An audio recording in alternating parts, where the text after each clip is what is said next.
Laurence, picking up on what James is saying there, you have actually found yourself a year ago, you were cancelled, lost a lot of work, lost a lot of friends and colleagues, simply for stating the truth, that Britain is not a racist country. Now, a year or so later, you find that prediction coming true across the board. As James was saying, Piers Morgan appears to have lost his job simply for questioning the veracity of Meghan's claims about racism. We also saw the Society of Editors, which is like a kind of press club of journalists. The head of that organisation, he has similarly been cancelled, going through exactly what you went through, simply for saying, no, Meghan and Harry are wrong. The British press are not inherently racist. It has now come to the point where if you even dare question the accusations of racism, you get cancelled across the board. You've got a real fight on your hands, don't you, Laurence? We do have a fight on our hands. I mean, what's spooky about it is it's not, I don't think cancel takes it far enough. I think it's a sort of excommunication from the religion of woke. If you don't get down on your knees and say, I'm so sorry for being white, then you're excommunicated. And there are certain truths that everyone is racist that we just have to accept. And it's such utter rubbish that, yeah, there's a fight on our hands because every single institution in the UK has been captured by this horrible, horrible disease. That you know, but we're putting up the barricades against it, and it's you know, it's definitely, as Piers said, Piers went from loving me to cancelling me over we disagree over the COVID policy. But you know, and also he is, to be fair to him, he does jump on bandwagons whenever he sees a profitable one. So he has. I think what's most important is we turn around and we go, we've got to put some humour back into it, man. I'm so bored of the thing that I don't, you know, you can be as woke as you like, I don't care, but it's the lack of comedy, the way that they just replaced comedy with virtue signalling. It's like, oh, God. So I'm actually going to do some polling for the London thing, even though they can't vote. Younger people, you know, 16, 17, and see how much they hate the miserable millennials. And you know, then I'll try and offer them a voice as well, because, you know, they keep saying, in England, they keep saying, you know, let the young people vote. And now they've got young people in face masks and, you know, the old people are going to be dead, so it doesn't matter anyway. And now that we're all sat in lockdown protecting old people. It's weird. We're a very weird country at the moment. Tragic. Rita. Well, we've learned that Meghan herself complained about Piers Morgan, and he was told you either apologise or you go, and he chose to go. But the polls have come out, and it seems that the bulk of the British public actually agree with Piers Morgan and agree with you that this pair are a bunch of pampered prima donnas who are just grievous mongering. Tell us about that divide between the public's opinion and the media opinion. It's so peculiar, isn't it? Because you know, if you took Twitter as being representative of anything, which would be a mistake, you'd think that you're the most hated person in the world. But when I stroll out onto the street, people are always coming up to me and going, "Oh, mate, thank goodness for you." I think they've. The thing about British people is we are so unbelievably tolerant and respectful. And, you know, as you can see with the way that we've dealt with other things. And what they've done is they've just slapped us in the face. And I think that's it. I think it's a horrible thing to do to the country that has nurtured and wanted you to be the best you can be. So, you know, it'll be interesting. There's been a couple of opinion polls where their popularity has taken a major tumble. And I think rightly so. You know, you can't sit there and continuously bite the hand that feeds you.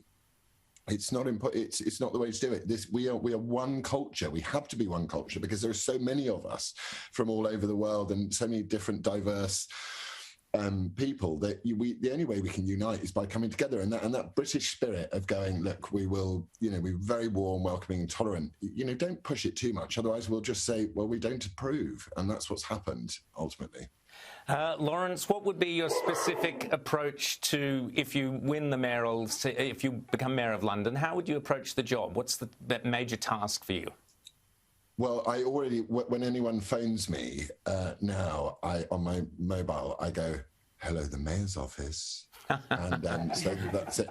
No, I think the most important thing is to solve is to deal with the crime issue, which is appalling, and then we need to look at housing, because London's got nationally we've got a housing crisis because we're small, the UK, but there's a way of solving the housing crisis in London and nationally very easily, because, unfortunately for me, because I don't have a bunch of property developers lobbying me or paying for my campaign funds, I can just turn around and go, this is the solution. So I'm just going to say to London, these are the 3 common sense solutions that anyone with half a brain could have come up with, and this is how we do it. And I'm one of you. I'm not a politician. And the more time I spend around politicians, the more I begin to itch, actually. So I just want to go, look, this is a common sense solution out of it. If you want a way out of it, and you want to have, if you want a doctor and a nurse, or a policeman and a nurse to be able to live together within the M25, then this is how we solve it. And we'll see. But Sadiq is doing his best to, do what he always does, which is label anyone that doesn't want to politically grandstand as a far-right extremist racist. But, I've got used to that now. It's been a year of it. A bit boring, though, after a while. James. I just want to ask about lockdowns and where we are in Britain with lockdowns and your approach to this, because I've been looking at all the numbers. The second lockdown came in early November, cases shot right up. Why is there anybody still in Britain who is not supporting a reopening of the economy? Because our government, our fear-driven government, have briefed the newspapers to brief the people to be terrified. And I think Boris Johnson actually has blood on his hands on this one, because for every single day, we got cases going down into below 100. And when I say cases, I mean positive tests going down to, deaths going down to below 100. You're saying, you're keeping an entire population locked up. Why? So when people say to me, well, Laurence, you want to put everyone at risk, I'm like, no, could you explain to me why we're not open? And then they sort of get a bit confused. It's wrong, it's immoral, and it needs to end. And now they're doing this terrible thing where they've let the kids back to school, but they're going to test the kids, and they're just desperately looking for some positive tests so they can go, look, we can lock down again, everything's terrible. But I think actually there's been a very significant development in London this evening with a vigil that's being held for a tragic murder of a woman called Sarah Everard.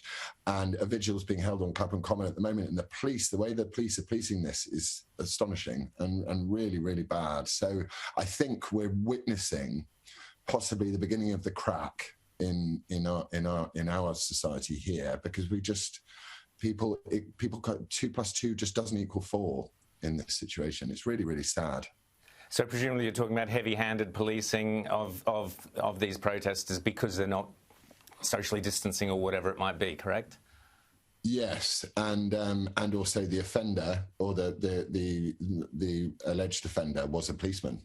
So the tensions are very high, and they were not allowed permission to protest or to hold a vigil. They were threatened with fines, and you're witnessing such two-tiered policing in the United Kingdom. So if you're protesting for a right-on cause, or you're holding a vigil for a right-on cause, that's okay, and the police will stay out of the way. But if it's something the establishment doesn't agree with, the police will be right on you.